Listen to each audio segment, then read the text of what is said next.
Welcome to Banga tedder. আসুন বাংলায় শিখি শেয়ার বাজার। আমি রিপন বিশ্বাস, আপনাদের বন্ধু, সহযাত্রী, সহপাঠী। আসুন একসাথে মিলে শেয়ার বাজার শিখি। আজকে আমরা শিখব ভলিউম। তো প্রথমে আমরা ভলিউম জিনিসটা কি সেটা জানবো। ভলিউম মানে ওই সাউন্ড বাড়ানোর ভলিউম তা কিন্তু নয়। এখানে ভলিউম একটা ভিন্ন বিষয়ে ব্যবহৃত হয়। ভলিউম হচ্ছে ভিড়। আমরা বাংলায় যদি বলি তাহলে ভলিউম হচ্ছে ভিড়, মানে একটা নির্দিষ্ট স্টক বা কমোডিটি বা ক্রিপ্টো যা কিছু হোক, আমরা চার্টে যখন লাগাই তখন আমরা এই ভলিউম দেখে আমরা বুঝতে পারি যে কত বায়ার এবং সেলার বর্তমানে অ্যাক্টিভ হচ্ছে বা কত বেচা কেনা হচ্ছে। অবশ্যই বেশি বেচা কেনা হলে আমরা বুঝতে পারবো যে বেশি বায়ার সেলার অ্যাক্টিভ রয়েছে। তো ভলিউম হচ্ছে একটা নির্দিষ্ট সময়ের ভিতরে কতগুলো স্টক বাইং হচ্ছে বা সেলিং হচ্ছে, তার যে সংখ্যাটা সেইটা হচ্ছে ভলিউম। এই ভলিউমটা আমরা যদি 5 মিনিটের ক্যান্ডেলে লাগাই তাহলে আমরা নিচে বার দেখতে পাবো, সেটা 5 মিনিটের একটা ভলিউম বার তৈরি হবে। আমরা যদি একদিনের এক ক্যান্ডেল লাগাই তাহলে আমরা নিচে একদিনের একটা ভলিউম বার দেখতে পাবো। এবং আমরা যদি 1 ঘন্টার একটা চার্ট লাগাই তাহলে আমরা দেখতে পাবো 1 ঘন্টার ভলিউম বার। সেটা নির্দেশ করবে যে এই যে 1 ঘন্টা বা 5 মিনিট বা একদিনের ভিতরে কতগুলো শেয়ার বেচা কেনা হয়েছে। এটা কিন্তু বেচা কেনা দুটো মিলিয়েই কিন্তু ভলিউম। এবার আমরা দেখব হাই ভলিউম। হাই ভলিউম কি? দেখা গেল যে ভলিউম খুব বেড়ে গেছে, যে আগের থেকে বর্তমানে ভলিউমটা বেশি। ওই বার যেগুলো রয়েছে সে বারের যে উচ্চতা বেড়ে গেছে, আগের থেকে উচ্চতা যদি আমাদের বেড়ে যায় তাহলে বলবো যে ভলিউমটা বেড়ে গেছে, তাহলে হাই ভলিউম হচ্ছে। যখন এরকম হাই ভলিউম হয় তখন ওই পার্টিকুলার স্টকটা একটা আপ মুভ বা ডাউন মুভে যেতে পারে, একটা ভালো একটা মুভ দিতে পারে, সে যে কোনো দিকে নিতে পারে। এবং লো ভলিউম কি? লো ভলিউম হচ্ছে যে সেই শেয়ারটা কেনার মতো লোকের অভাব, অর্থাৎ কেউ কিনতেও চাইছে না, কেউ বেচতেও চাইছে না, ও যেরকম আছে ওরকম পড়ে থাকতে দিচ্ছে, সেখানে বায়ারও নেই সেলারও নেই। তো সেটা হচ্ছে লো ভলিউম। লো ভলিউম মানে কি? কোনো মুভমেন্ট নেই, স্টকটা ওই একই জায়গা দাঁড়িয়ে থাকবে। এটা হচ্ছে লো ভলিউমের একটা বিশেষত্ব। বা এক জায়গা না দাঁড়ালেও সাইডওয়েজ হয়ে যাওয়ার একটা সম্ভাবনা, মানে একটা রেঞ্জে চলছে, তার ভলিউমটা কোনো ফ্ল্যাকচুয়েট নেই। এবার আমরা চার্টে কিভাবে এটাকে দেখবো, আমরা একটু গ্রাফিক্স দিয়ে সেটা আমরা একটু বোঝার চেষ্টা করি। দেখুন, একটা ক্যান্ডেল তৈরি হয়েছে, ক্যান্ডেলের নিচে বার তৈরি হয়েছে, উপরে ক্যান্ডেল তৈরি হচ্ছে, নিচে বার তৈরি হচ্ছে, উপরে ক্যান্ডেল নিচে বার। একটা জিনিস লক্ষ্য করুন, যেখানে গ্রিন ক্যান্ডেল তৈরি হচ্ছে তার নিচে কিন্তু গ্রিন ভলিউম তৈরি হচ্ছে। তার মানে কি? আমরা ধরে নেব যে এইটা যেহেতু প্রাইস নিচের থেকে উপরে গেছে তার মানে এখানে বায়ার বেশি ছিল, এবং নিচে তো বায়ারের সিগন্যাল দিচ্ছে গ্রিন। হ্যাঁ, অবশ্যই বায়ার বেশি ছিল, কিন্তু সবগুলো বায়ার ছিল না, এর ভিতরে বায়ার এবং সেলার উভয়ই ছিল, কিন্তু দেখা গেছে সেলারের থেকে বায়ার বিজয়ী হয়েছে, সেজন্য ওটা গ্রিন হয়েছে। ওরকম যখন উপরে রেড ক্যান্ডেল তৈরি হচ্ছে এবং নিচে ভলিউমটা রেড হচ্ছে, তার মানে এই নয় যে সেই দিনে শুধুমাত্র ওটা সেলই হয়েছে, আসলে সেখানে সেলও হয়েছে, বাইও হয়েছে, কিন্তু জিতেছে কে? যে জিতেছে তার কালারটা হয়ে গেছে, মানে সেলার জিতেছে তাই রেড হয়ে গেছে, মানে জো জিতা ওই সিকান্দার। দেখুন, এইভাবে উপরে ক্যান্ডেল হবে, নিচে ভলিউম তৈরি হবে।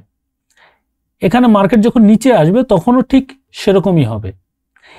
এই যে ভলিউম তৈরি হচ্ছে, এই ভলিউম দেখুন সব কিন্তু এক রকমের নয়, কোনোটা ছোট, কোনোটা বড়, কোনোটা মাঝারি। এর মানে এই বোঝা যাচ্ছে যে যখন ভলিউম বারটা বড় তখন বোঝা যাচ্ছে যে তখন বায়ার এবং সেলার বেশি ছিল, মানে বেশি মাত্রায় বেচা কেনা হয়েছে। এবং যখন দেখা যাচ্ছে যে বারটা ছোট, তার মানে বায়ার সেলার কম ছিল, মানে কম বেচা কেনা হয়েছে। যেখানে কম বেচা কেনা হবে সেখানে বারটা ছোট হবে, যেখানে বেশি বেচা কেনা হবে সেখানে বারটা অবভিয়াসলি বড় হবে। এবার আমরা ভলিউম দেখার একটু নিয়ম জেনে নিই। আমরা অনেক সময় কি করি, একটা ক্যান্ডেল তৈরি হলো, বড় ভলিউম তৈরি হয়ে গেছে, তার মানে কি সেখানে কি পুরো অ্যাক্টিভ হয়ে গেছে, সেটা কি মার্কেট উপরে যাবে বা নিচে যাবে এরকম কোনো নির্দিষ্ট ইন্ডিকেশন কিন্তু দেয় না। কিন্তু আমরা বেশিরভাগই এটা, যারা বিগিনার ট্রেডার তারা কিন্তু এটাকেই মনে করে যে ভলিউম বাড়ছে তার মানে কি প্রাইসটা উপরে যাবে, কিন্তু এটা কিন্তু নয়। অনেক সময় এভাবে কিন্তু মানুষ একটা ভুল সিদ্ধান্ত নেয়। আসলে ভলিউম দেখার কিছু নিয়ম আছে, সেই নিয়মটা যদি আমরা ফলো করি তাহলে ভলিউম থেকে আমরা একটা ভালো ইন্ডিকেশন পেতে পারি। আমরা যদি 5 মিনিটের ক্যান্ডেল লাগাই তাহলে 4 থেকে 8 ঘন্টার যে অ্যাভারেজ ভলিউম, সেই অ্যাভারেজ ভলিউমটা নিয়ে আমরা অ্যানালাইসিস করব যে এই 4 ঘন্টার ভিতরে বা 8 ঘন্টার ভিতরে কি ভলিউম ইনক্রিজ হয়েছে না ডিক্রিজ হয়েছে, এটা আমরা আইডেন্টিফাই করব। আমরা যদি ডে ক্যান্ডেল লাগাই তাহলে অবশ্যই আমরা 12 থেকে 14 দিনের যে অ্যাভারেজ ভলিউম সেটা আমরা অবজার্ভ করার চেষ্টা করব এবং আমরা বোঝার চেষ্টা করব যে এটা ইনক্রিজ হয়েছে নাকি ডিক্রিজ হয়েছে। এবং সপ্তাহের ক্যান্ডেল যদি আমরা দেখি তাহলে 21 থেকে 28 দিনের আমরা একটা অ্যাভারেজ ভলিউম দেখব এবং সেখানে দেখার চেষ্টা করব যে ইনক্রিজ হয়েছে নাকি ডিক্রিজ হয়েছে। এবার ইনক্রিজ হলে কি হবে, ডিক্রিজ হলে কি হবে, সেটা একটু পরেই দেখাচ্ছি। তার আগে আমরা দেখে নেব যে লাইভ কেমন দেখায় ভলিউম। দেখুন এখানে উপরে ক্যান্ডেল তৈরি হচ্ছে, নিচে ভলিউম তৈরি হচ্ছে। আমি খুব ফাস্ট করে এটা দেখাচ্ছি, আপনারা দেখে নিন। যখন আপনারা লাইভ যখন মার্কেটে থাকবেন তখন কিন্তু এটা এত তাড়াতাড়ি হবে না, ধীরে ধীরে এটা হবে এবং ক্যান্ডেলটাও ধীরে ধীরে হবে, আপনার ভলিউম বারটাও ধীরে ধীরে হবে। এইবার দেখুন যে একটা সাধারণ ভলিউম কিরকম হয়। দেখুন এখানে দেখুন ভলিউম বেড়ে গেছে, এখানে ভলিউম বেশি আছে, আবার এই জায়গাটা ভলিউম কম, এইখানটা একটু ভলিউম বেশি আছে, আবার এই জায়গাটা কম। তো আমরা এইটা দেখে বুঝতে পারবো পার্টিকুলার এই সময় বাইং সেলিং কম হয়েছে, বাইং এবং সেলিং কম হয়েছে, ভলিউম কম ছিল। তো এই দেখুন এখানে দেখুন বড় বড় ক্যান্ডেল কিন্তু তৈরি হয়নি এখানে, কিন্তু যখন দেখবেন এই যে বড় বার তৈরি হয়েছে তার মানে কি এই দেখুন এই দুটো ক্যান্ডেলে দেখুন কত বড় মুভমেন্ট করেছে। কিন্তু এই একটা বার দেখে আমরা যদি মনে করি না এই মার্কেটটা নিচে যাবে, তো সেটা কিন্তু ঠিক নয়।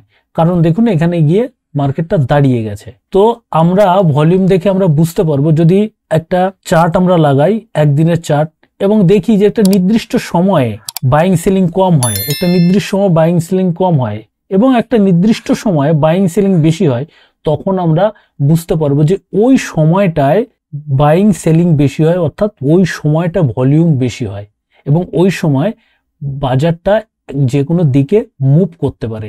তো আমরা সেই সময়টা অপরচুনিটি আমরা দেখতে পারি। আর এই যে সময়টা যখন ভলিউম কম, সেই সময়টা আমরা অ্যাভয়েড করতে পারি। এবার আমরা দেখি একটা হেলদি ভলিউম প্রোফাইল।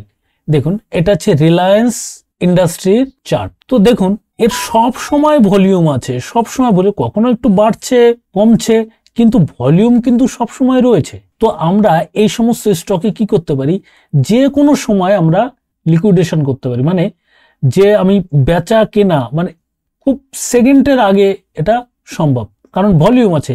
আপনি যে প্রাইসে বেচতে যাবেন, অর্থাৎ যে প্রাইস চলছে সেই প্রাইসে কেনার জন্য লোক বসে রয়েছে, বেচার জন্য লোক বসে রয়েছে, মানে প্রচুর ভলিউম রয়েছে। তো এখানে আপনি খুব তাড়াতাড়ি এন্ট্রি করতে পারবেন, খুব তাড়াতাড়ি এক্সিট করতে পারবেন। এবার আমরা দেখব একটা লো ভলিউম একটা স্টক। দেখুন এখানে ভলিউম নেই, এখানে দেখতে পাচ্ছেন আপনারা এর কোনো ভলিউম নেই, একদম ভলিউম নেই। এখানে সামান্য ভলিউম তৈরি হয়েছিল, আবার ভলিউম নেই, আবার এইখানে কিছু তৈরি হচ্ছে, এখানে নেই, এখানে নেই, এখানে আবার তৈরি হয়েছে। তো এখানে কি হয়, তো যথারীতি দেখুন এটা upper circuit upper circuit upper circuit করে চলে গেছে, আবার লোয়ার সার্কিট করে চলে আসছে।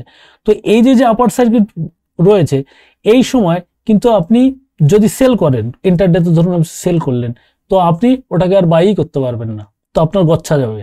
তো দেখা যায় অনেক সময় এটা বাইং সেলিং করতেই দেয় না, যে আপার সার্কিট লোয়ার সার্কিট যদি বেশি লেগে যায় তো ইন্টারডে বন্ধ করে দেয়। তবুও আমি বলবো, ধরুন আপনি এখানে বাই করেছেন, আপনি এখানে প্রফিট বুক করতেই পারবেন না, এখানে পর্যন্ত আপনি প্রফিট বুক কখনো করতে পারছেন না, কারণ ভলিউম নেই।